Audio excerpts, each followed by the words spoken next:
Hey guys, it's Jan Sharte and I'm back again with another video. So in today's video, we're going to be talking about different ways that you can drive traffic to your website. So if you're interested, stay tuned.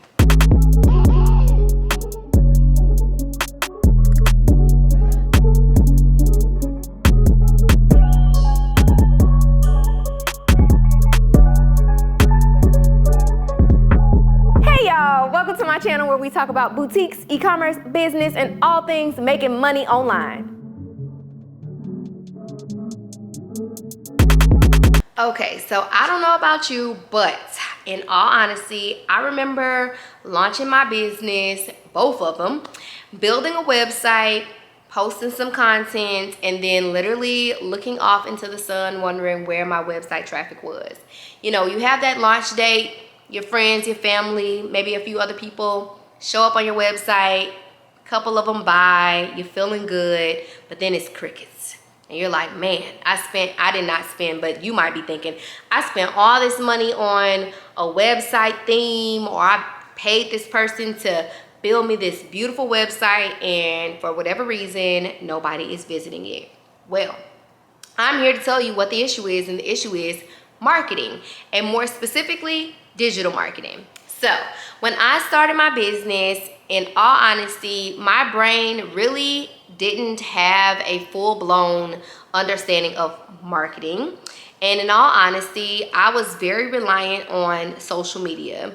I had run ads for the business that I previously ran. I was a store manager, so I was familiar with running ads, but not super duper knowledgeable about them. And I did understand that they were a way to drive traffic, but I didn't understand marketing. And that was the bigger missing piece of the situation.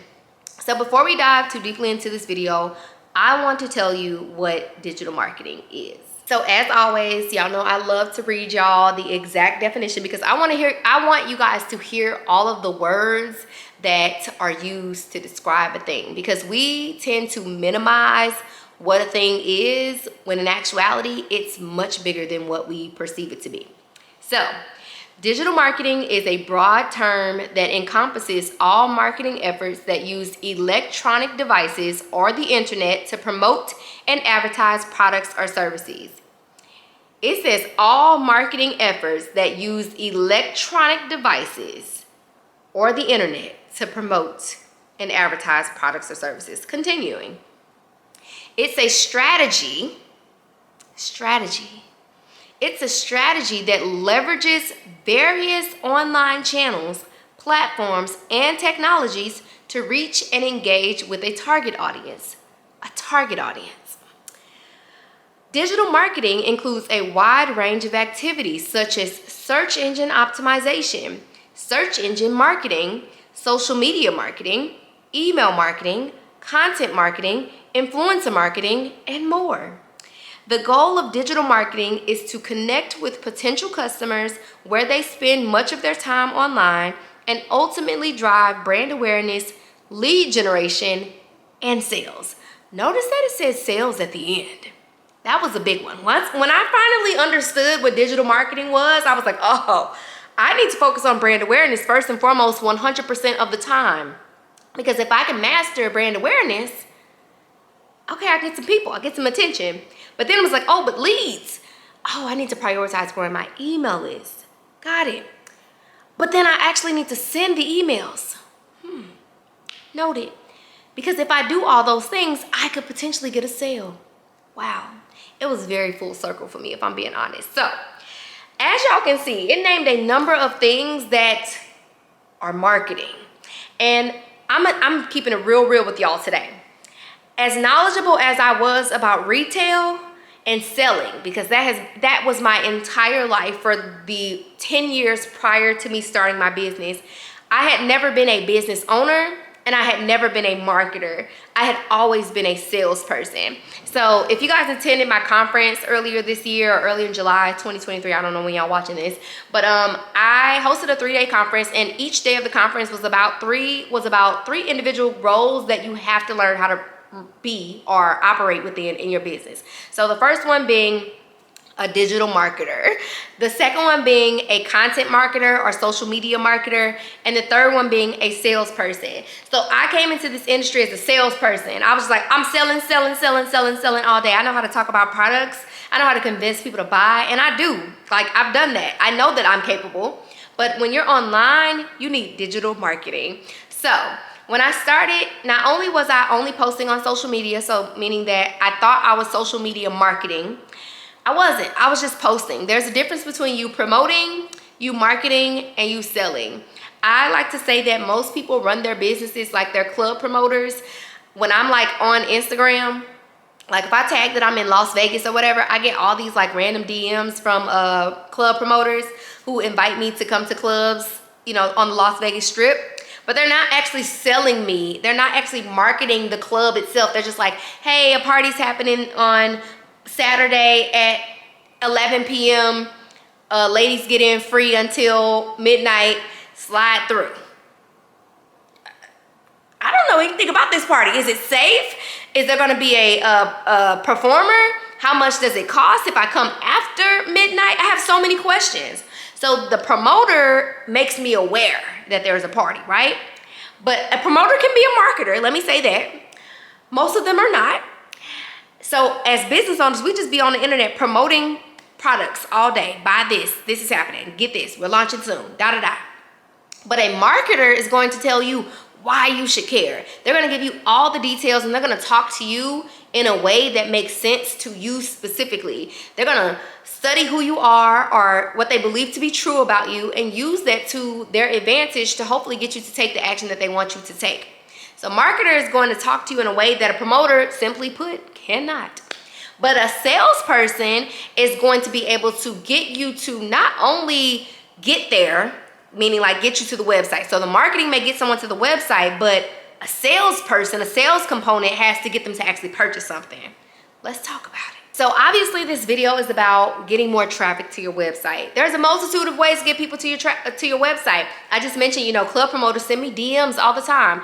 There are so many people who are not willing to go the extra mile. I will admit, I used to be one of those people who was not willing to go the extra mile. I was just like, I post consistently. I give people a call to action. I don't understand why they're not doing the thing that I want them to do. But if you know me and have been following me for some time, you know that I spend a lot of time on live. And that's an example of me going the extra mile. But not only am I on live just talking to my audience, I am not super directly, but indirectly promoting my brand, the Boutique Academy. I'm telling people about what we do and what happens in our programs and what we talk about. And I'm answering their questions while also marketing my brand and marketing our classes and our services and things like that. But once they get to the website has to have messaging and reviews and testimonials and, you know, buttons in the proper places and call to actions that make sense to get them to actually want to make a purchase. So going back to traffic, obviously posting could potentially get you some traffic. You can use your stories to get traffic. So you can add links to your stories now. You can run ads to get you traffic. You can work with influencers and provide a link that will send traffic to your website. You can utilize public relations where you are featured in, you know, publications and things like that. More specifically digitally, so that they can click a link that sends people to your website. Affiliate marketing, so you are basically incentivizing someone to promote your business and they get paid a percentage of any sale that is generated from their promotion. Email marketing, every single time you send an email, it should include buttons and links that send people to your website. Text marketing should always include a link that sends people to your website. There are so many ways to send people to your website. We just aren't leveraging enough of them. I still am, let me be honest. I'm still very much so a social media girly. I love a good way too many hours on Instagram. But that doesn't necessarily move the needle that I want it to be moved. So going back to that definition of digital marketing, like what it can do, brand awareness. So I started realizing, okay, girl, use social media to generate brand awareness, but you need to get people on your email list. And the reason that I started to prioritize growing my email list is because me growing a list of people who have subscribed to my business lets me know that they're interested, because I'm not giving my email address to any brand or person that I'm not interested in hearing from. But number two, it provides the opportunity for me to consistently drive traffic to my website. Now, it's not guaranteeing me that I'm going to get traffic, but I can send as many emails as I want to whatever groups or segments of people that I want to send those emails to. And I can put as many links as I want inside of those emails with the hopes that I get traffic to my website. So when you are posting on social media, you have to give them a call to action with the hopes that they even know where your bio is located. Because let me tell y'all, I have run into a number of people who told me, I have no idea where your bio is. I keep hearing you or reading you say, click the link in your bio, and I have no idea what that is. So you gotta hope that they even know where the bio is. And then they click the link, and then, you know, lo and behold, Instagram might say something like, you're getting ready to leave our site, and the site that you're going to may be unsafe. Are you sure that you want to go to this website? And now they got to confirm whether or not they want to go there. There's just all these barriers. But we're every day logging onto social media with the hopes that people are going to go to our websites, when in fact, there may not be that high of a likelihood. Another thing that I use these days is autoresponders. So I use a service called ManyChat, and there's a full-blown lesson on ManyChat inside of my membership as well. Get you a free trial in the description. However, I use ManyChat, and basically how it works is you have the person comment a certain word versus telling them to click the link in your bio. Everybody knows how to comment. So they comment a word if they're interested. It's like permission-based marketing. Instead of me throwing things at them or sending random DMs to people about things that they didn't ask for, I'm saying, hey, if you're interested, comment this word. They comment the word, and then on the back end, they get a automated DM that sends them the link to whatever it is that, you know, you were wanting to send them.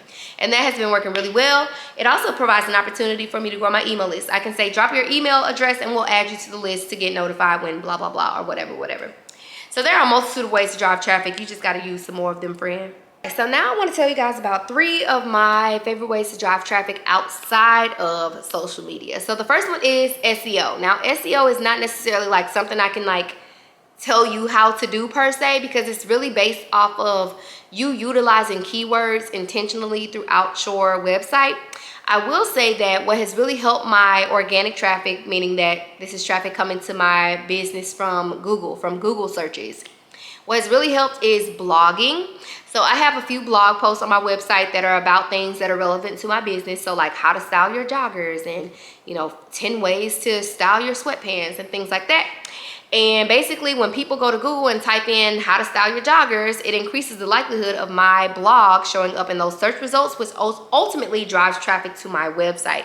And so throughout that blog, I can essentially include links to different products and things like that that direct them to other places around my website. Super duper cool. So I love SEO because I find that traffic that comes from Google is way more valuable because they were searching for what your brand or website was offering versus you throwing things at people that aren't relative or of interest to them. The second thing that I like to utilize for driving traffic, I already mentioned, is email marketing. I find that the more emails that I send, the more traffic that I get. But also outside of the email campaigns themselves are the email automations. So the more traffic that I send to my website, whether it be through social media or organically or through an email, even if they don't purchase, I continuously get more traffic because they are going to receive browse abandonment emails and abandoned cart emails and so on and so forth.